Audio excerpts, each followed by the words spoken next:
यहाँ पे ऐसे लीप देंगे, बस अब टेबल लाओ, क्योंकि येलो वो हल्दी से रंगा जाता है ना इसको। हाँ,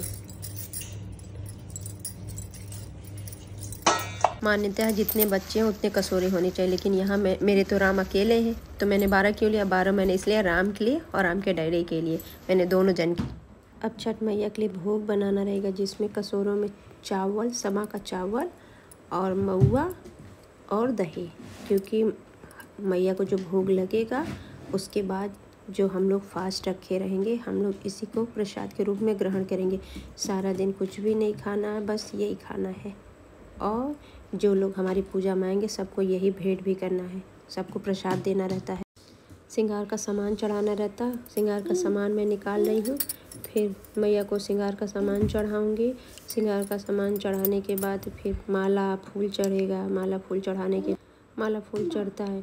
बाहर जाके वैसे ये सारी पूजा किसी तालाब पोखरे के नीचे होती है, मंदिर में भी होती है, लेकिन मंदिर में इतनी भीड़ रहती है कि ठीक से आप पूजा नहीं कर सकते, इसलिए मैं हमेशा कोशिश करती हूँ कि पूजा अच्छे से संपन्न हो, कोई विघ्न न डले, इसलिए मैं घर में ही माता रानी को अच्छे से, जैसे मैंने इसमें पानी रखा है, तसले में पानी रख के, गमले रख के एक दिया जला दिया है। अब सारे भोग लगा के सिंदूर, वहाँ रहते हैं तो सब एक दूसरे को सिंदूर लगाते हैं, यहाँ मैया रानी को सिंदूर लगा के मैं खुद सिंदूर लगा लूँगी, क्योंकि कोई साथ में तो है नहीं, तो माता रानी तो साथ में है, तो सुहागनें एक दूसरे को सिंदूर लगाती हैं। मैं मैया रानी को पहले लगा दे रही हूँ, फिर खुद भी लगा ले रही हूँ।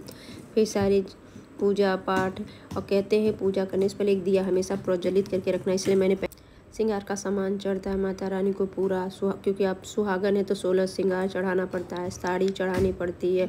अब मैंने इसलिए ऐसे माता रानी को साड़ी उड़ा के फिर वापस रख दिया, क्योंकि दिया जल रहा है ना, डर लगता है, घर में पूजा पाठ होता रहता है, आजकल तो वैसे भी मंगल का टाइम चल रहे हैं, तो भाई बचा के रखना पड़ा, इसलिए मैंने माता रानी को साड़ी चढ़ा के फिर मैंने फलों की टोकरी में माता रानी की साड़ी को रख दिया। अब माता रानी की कृपा से सारी पूजा अच्छे से संपन्न हो गई है। अब बस मैं अच्छे से आसन पे बैठ के आरती करूँगी। आरती करने के बाद सब 6 कहानियाँ पढ़ी जाती हैं, आप चाहे मोबाइल में सुन लीजिए या किसी के साथ पढ़ के सुन लीजिए, तो मेरे पास तो कोई और है नहीं, तो मैं मोबाइल में चला के कहानियाँ सुन लेती हूँ। फिर मैंने अच्छे से आरती किया, सही सलामत से आरती कंप्लीट हो गई। फिर मैंने 6 फेरे लगाए, क्योंकि इस पूजा का नियम है कि आपको 6 परिक्रमा करनी चाहिए, आप घर में रहें या बाहर रहें, परिक्रमा तो आपको करनी ही पड़ती है। अच्छे से पूजा कंप्लीट हो गई। मैंने माता रानी का माँ सभी को सलामत रखिएगा, सबके बच्चे हमेशा हंसते खेलते रहें, यही मेरी दुआ है।